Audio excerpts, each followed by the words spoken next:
we are seeing an apparent comeback of mask mandates and lockdowns. Now, these are just whispers here and there as conversation of a new COVID variant is on the rise. But as this conversation has been going on online and the media reporting this, my first thought has been no, it simply will not happen again.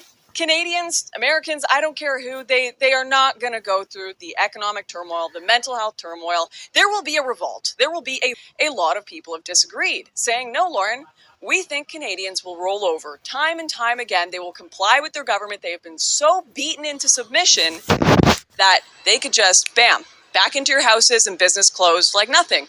Now, I don't believe that's true. I just saw the good old Canadian professor Jordan Peterson come out and say mask mandates will come in over his dead body, so he's willing to die for the cause. And I happen to think most Canadians, after what they've been through, are more on his side than the world may think. Everyone's tired of COVID. This pandemic has sucked. These protests are not the way to get through it. This pandemic has sucked. They're not the story of this pandemic. This pandemic has sucked for all Canadians. This pandemic has sucked. What is the main goal of the truckers here? Freedom. It has to stop. Where freedom from gets no. Trudeau has to die. Let's say the Canadian government announced lockdown, mask mandates, all that again for this winter. Would you comply? Hell no. No. I didn't get vaccinated. I'm like a conservative, and I don't know. I just think that they have an ulterior motive, and I'm not ready to go through that again. I'm not ready to be locked down inside, and like I lost my job from it, and just the effects like on mental health as well and stuff like that. So definitely no way. No. No? Why not? I think it's done. It's done? It's done. Probably not. No, I don't think it's a good idea. No, it's not a good idea at all. No. Why not? I just don't feel like it, I guess. You're over it? I'm over it. You're over it. Well over it. Yeah. Canada announces lockdowns, masks, all that again. Are you going to comply? No. Why not? No. Will you comply? Absolutely not. I mean, I didn't in the first place. Absolutely not. We're getting absolutely nots from over here, too. Can you film that? Good. You will lock down? Really? You want to live like slaves, eh? You won't comply. Why? Well, I think we already went through it. And I think the biggest thing is this. Like, we all know why these countries, Canada, North America, United States, why they were founded. Trying to get away from the monarchy, trying to get away from, the kings and queens style, living more of like a freedom-based lifestyle. That's why we founded these countries. And I feel like we're giving that up when we comply with all that shit. And we're not really doing any justice to our forefathers or anything of the kind. So to me, it's really a slap in the face for everything that we stand for. I mean, at least myself and my family, everything I was kind of raised in, it goes against everything I suppose we were raised to represent. So it's not for me. But And you're from? Saskatoon. If you've ever been out there, not a whole lot to see out there, but Rural Canada's holding it down. no, I mean, yeah. So, I mean, I grew up in a farming family, little towns, but I mean, they don't really fall for none of that shit out there. Right? So let's say this winter the Canadian government send us back into lockdown and mask mandates. Will you guys comply? No. No? I want to live my own life. What do you think would happen? Do you think there'd be anarchy in the streets? Oh yeah, no, for sure. I definitely think so. Tons. Will you comply if they do? No, there's no way. This one, I work in a nightclub business, so I lost my job for 2 years. I got my job back, and I will fight that one. There's no way. I won't accept that anymore. Do you think the average Canadian would accept it? I don't think so. I don't think in the worldwide, the American, European, everybody is sick of that, and not anymore. It's done. I don't think people will go in the street and fight. Especially, I'm European, and we fight in the street for anything, and that will be a war. I guarantee. Like, I'm not losing my job for another 2-3 years when they decide give me $2,000 a month that I'm supposed to live in Vancouver with. There's absolutely no way I would accept that. Amen. No way. I'm ready for battle. Good morning. I'm Anatoliana Chalisova, and this is Patriots Must Rise. This was a little bit of a longer introduction, but you're going to see the point very soon. Trust me, it ties into this episode very well. We're going to be talking about, obviously, the in correlation to the election and the Democrats manipulating elections with biological warfare. But this time we've got a twist. This time we have the European Union's Parliament actually talking about the fact that America has been unleashing pandemics on the world. As I have said before in previous episodes.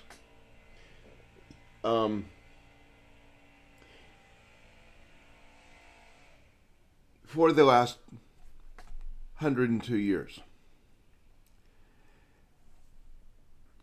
Now, the man speaking focuses on the coronavirus that was actually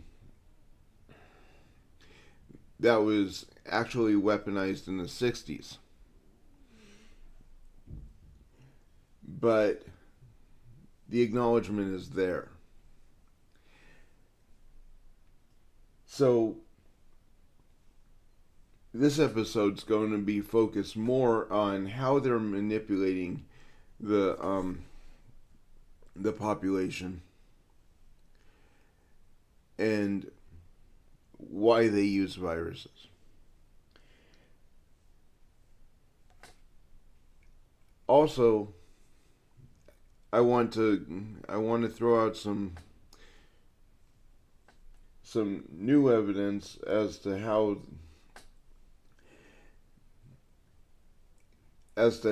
Joe Biden and the Democrats plan to manipulate the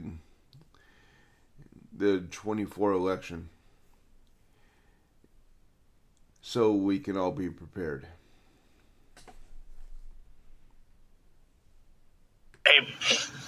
It is a particularly interesting location for me to be sitting today, given that over a decade ago I sat in this very chair right here in the European Union Parliament. And at that time I warned the world of what was coming. During that conversation that was hosted at the time by the Green and EFA and a number of the other parties of the European Union's various representations, we were having a conversation on whether Europe should adopt the United States policy of allowing for the patents on biologically derived materials. And at the time, I urged this body and I urged people around the world that the weaponization of nature against humanity had dire consequences. Tragically, I sit here today with that unfortunate line that I don't like to say, which I told you so.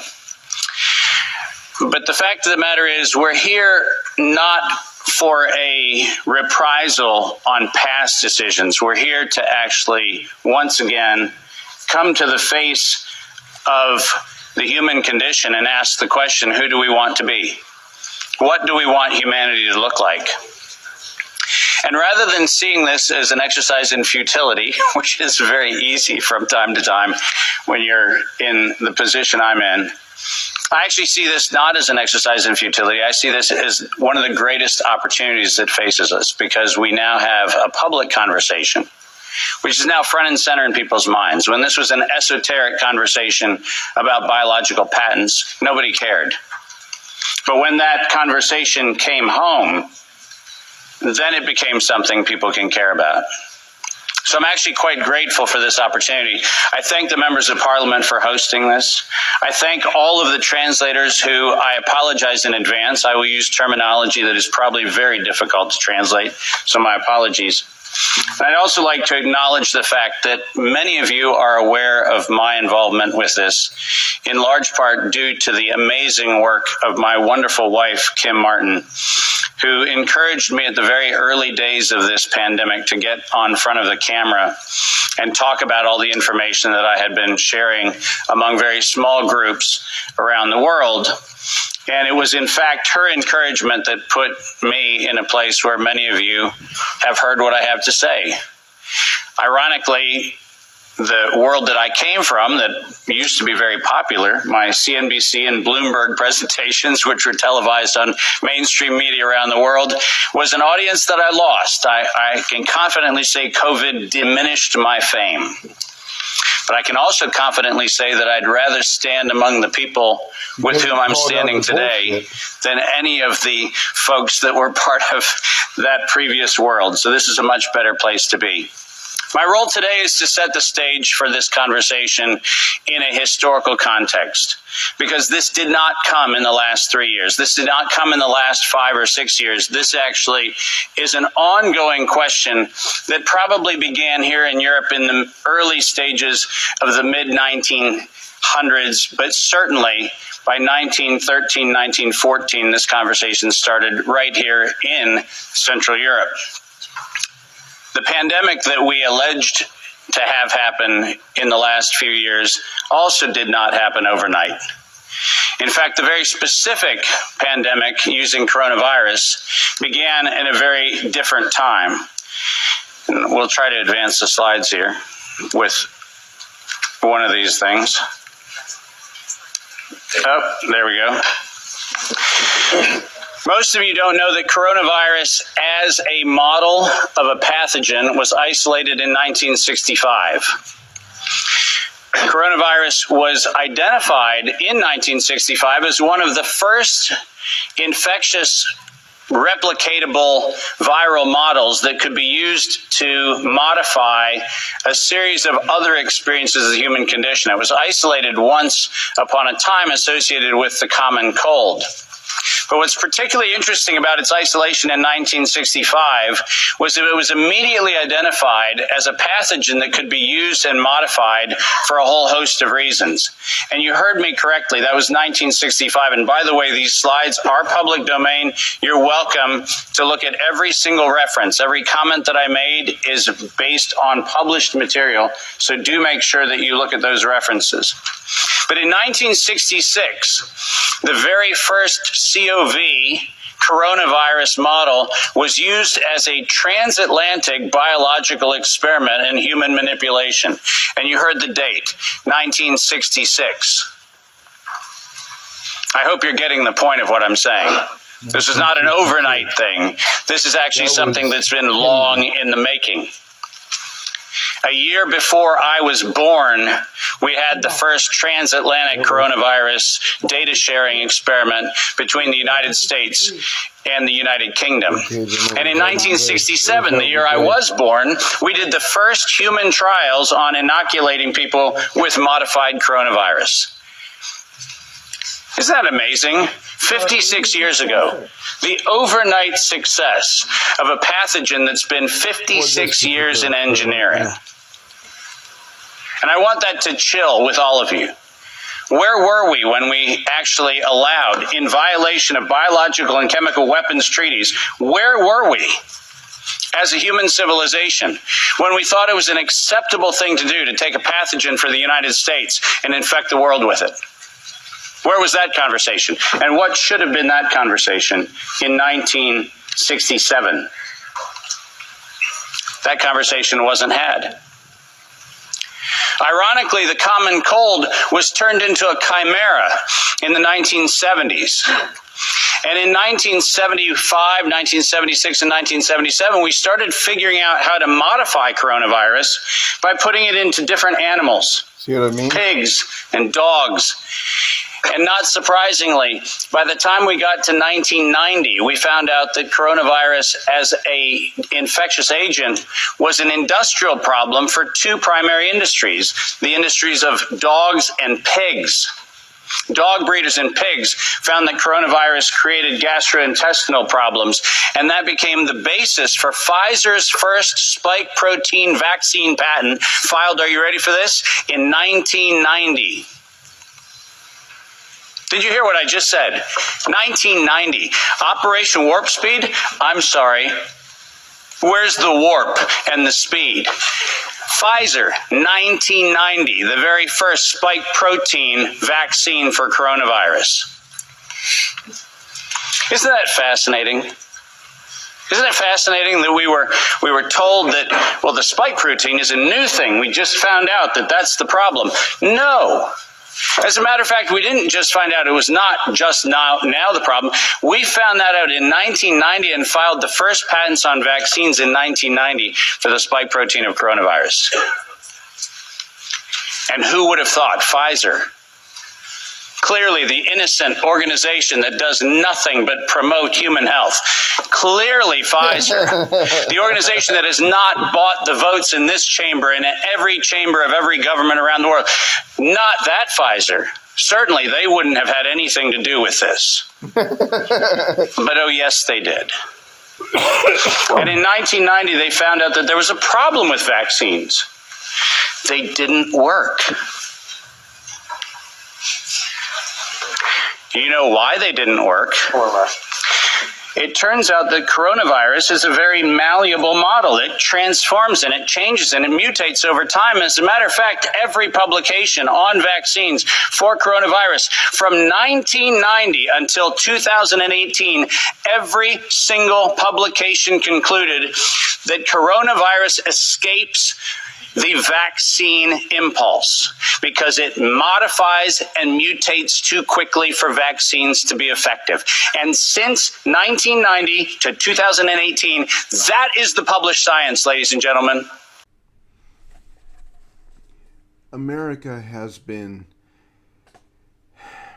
pushing, manipulating biological warfare on the world, releasing it every 4 years for the, at least, as far as I can tell, at least the past 102 years. The last clip makes it very clear that the rest of the world knows it. The Democrats have manipulated elections in their favor, using biological warfare, and 2020 was no exception. The difference was that they overplayed their hand. They overplayed their hand because they neglected to realize that with modern technology, people had been talking to each other and comparing notes the whole time this fake pandemic has been going on. For the people that caught this on YouTube, this is as far as this video is going to go. Because, well, YouTube is going to probably just delete the video if I go further. So there is going to be a link in the description for Rumble. But here's the thing. They manipulated voter laws for 2020 to be able to cheat easier.